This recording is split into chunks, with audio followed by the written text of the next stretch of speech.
Fala galera, beleza? Meu nome é Gustavo, eu vou estar gravando esses vídeos agora como forma de aprendizado, vão me ajudar nos estudos, vão me ajudar a fixar os assuntos que eu estou aprendendo e de forma melhor, mais fácil explicar também, né? E de quebra vai ser uma forma de transbordar tudo aquilo que Deus tem me dado a graça de conhecer.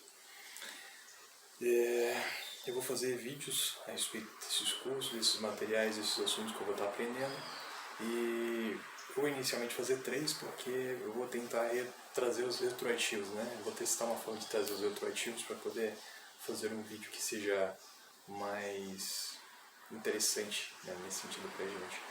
E eu quero falar agora a respeito do método IP12 que eu fiz no curso CDE e para mim foi incrível.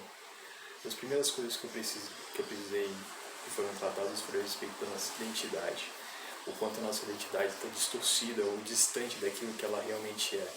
E quem pode dizer a nossa identidade? Somente Deus. Só Deus pode dizer a nossa identidade.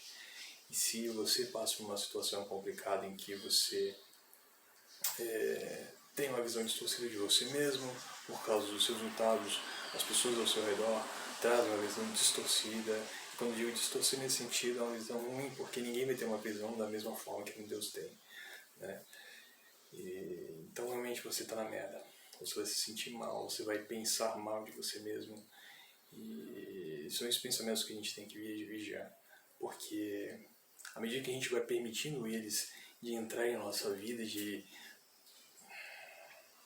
trazendo os seus frutos, né, a gente começa a perceber e começa a pensar, imaginar que eles são verdade, né, que aquilo que acontece, aquilo que as pessoas falam é verdade, e não é. Quem pode dizer com clareza e com verdade a nossa identidade? Somente Deus. Deus pode dizer quem nós somos. E por mais que a gente tenha errado, por mais que a gente tenha pecado, enfim, por mais que a gente tenha cagado, né, não existe limite para o perdão dele. Nesse tempo de graça, em que o Senhor nos enviou o seu Filho para nos redimir, não existe limite para a graça de Deus. Não existe limite para a graça de Deus. É Ele que pode dizer quem você é. E por mais que você tenha errado, isso não importa. Você não deixa de ser aquilo que Ele pensa de você.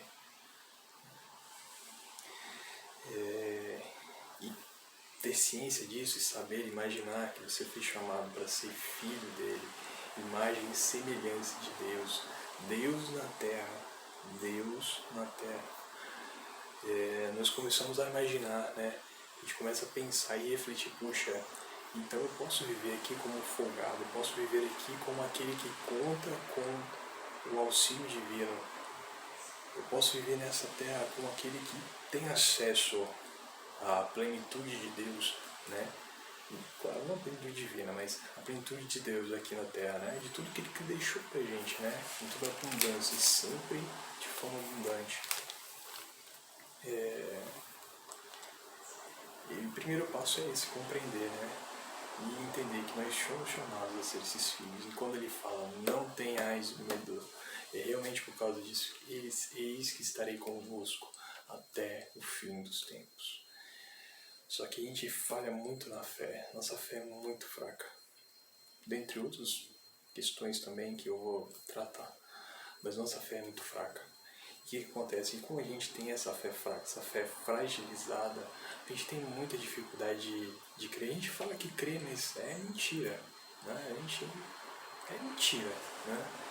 E acho que o primeiro ponto é a gente poder ter consciência disso, imaginar, poxa, minha fé é fraca, minha fé realmente é fraca. Eu não creio em Deus da forma como Ele me pede para crer nele. E dar passos nesse sentido. E tendo experiências com Ele, se conectando com Ele, conhecendo aquele que nos ama mais do que nós mesmos, mais que nós mesmos podemos nos amar.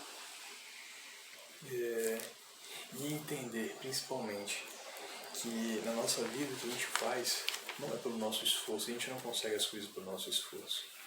A gente não consegue as coisas porque uma energia sai de nós. A energia é sempre de Deus, né? Como Demo Isa. A energia da cura saiu sempre dele. Então, à medida que a gente tem fé e confia nele, as coisas vão acontecer. Mas a gente precisa dar os passos. Os passos não são responsabilidade de Deus, são responsabilidade nossa. Então, à medida que a gente começa a dar passos na direção que a gente acredita, Deus vai ali, na nossa compreensão, naquilo que Ele sabe que vai ser melhor pra gente, colocar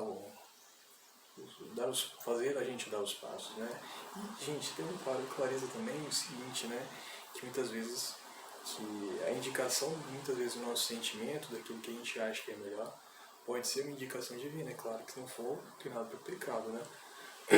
Mas o que eu quero dizer com isso, perdão?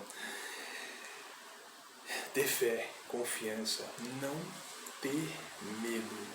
O medo é uma desgraça, gente. O medo é uma desgraça. E compreender que Ele está conosco, compreender que é Ele que faz as coisas acontecerem, né? Inclusive, uma passagem de Jesus fala, né? O semeador não sabe como a semente dá o seu fruto, né? Ele coloca a semente no chão, planta a semente no chão, e não é ele que rega, não é ele que faz da energia, né? É o tempo, é a terra. A terra é a responsável por fazer a semente dar o seu fruto. E ele não sabe como isso acontece. Da mesma forma a gente. Não é que as coisas aconteçam por causa do nosso esforço, mas é sempre por causa dele. É sempre com uma forma de favor dele. É sempre favor dele, é sempre favor dele. Não é sobre a gente, não é sobre o nosso esforço, mas é sempre o favor dele. E se a gente acredita de fato que é pelas nossas forças, a gente não vai chegar muito longe, a gente vai se cansar, a gente vai desanimar. Mas se colocar nessa condição de filho amado de Deus, se colocar nessa condição de privilegiado, né, por conhecer a Ele, já nos coloca num estado de diferença, né? já coloca a gente na diferença. E o que se trata do favor? O favor é como a semente que a gente planta no chão. A gente não sabe como ela acontece, como é que ela faz dar o fruto. O favor é como velejar também. A gente organiza as coisas ali e o vento vai conduz a gente para o nosso caminho. O favor é entender, compreender que tudo vem de Deus. Tudo vem de Deus. Toda a riqueza, toda a prosperidade, toda a grandeza, todo amor, tudo vem de Deus. E nos colocando nessa posição de filhos privilegiados, filhos abusados no amor de Deus, nos dá a condição de ver isso, como viveu o filho pródigo, né? Ele, na cara de pau, voltou, ensaiou uma desculpa pro pai, e o pai acolheu, perdoou e trouxe todo aquele banquete, né? Da mesma forma, a gente, não é pelo nosso esforço, não é pela nossa força, a gente precisa compreender isso, senão a gente começa a viver olhando para o lado, né, percebendo, poxa, quem se esforçou mais e tudo mais. Não, é sempre sobre o favor dele, é sempre sobre o favor. Viva e sinta-se como esse filho privilegiado, esse filho amado, esse filho que transborda na vida dos outros, não por força própria, mas por força da graça de Deus. E a gente vê como as coisas acontecem no mundo, né? A gente tem uma pequena porcentagem de pessoas que têm muito dinheiro e a grande maioria não tem. O que acontece? Acessar o favor divino é muito fácil. É fácil acessar o favor divino. Só que enquanto os filhos não se posicionam, tem espaço aí para os cachorrinhos, né? Como disse Jesus lá para aquela pagã. Não está certo de tirar os pães dos filhos e entregá-los a cachorrinhos, né? Mas na mesa dos filhos se alimentam os cachorrinhos. Pois é, o que acontece? A gente se enxerga como um cachorrinho e deixa os cachorrinhos subirem para ficarem como se fossem os donos, como se fossem os filhos. Pois bem, quando os filhos assumirem a sua posição, não vai sobrar nada para os cachorrinhos.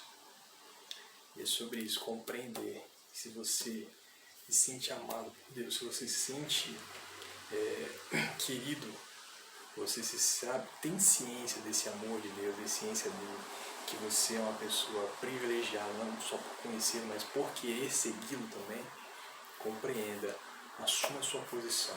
Primeiramente, assuma a sua posição de filho amado. Compreenda que você é um filho amado. E compreenda que Deus, tudo coopera para o bem daqueles que temem a Deus e são chamados segundo o seu propósito. Valeu? Segue daqui a pouco o próximo vídeo.